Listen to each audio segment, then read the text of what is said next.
এক যুবক একদিন খুব রেগে গিয়ে বলল, প্রভু, আমার জীবনটা ভুল লাইনে চলে গেছে।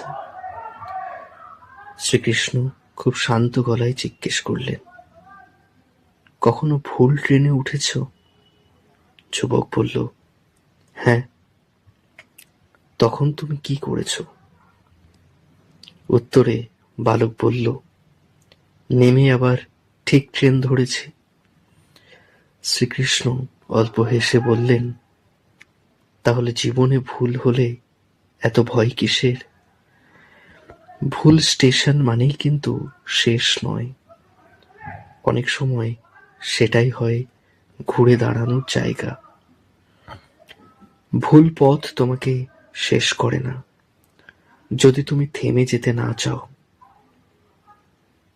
ভুল আমাদের পরিচয় নয়, ভুল হলো আমাদের শেখার জায়গা, আর শেখা মানেই নতুন করে শুরু করা।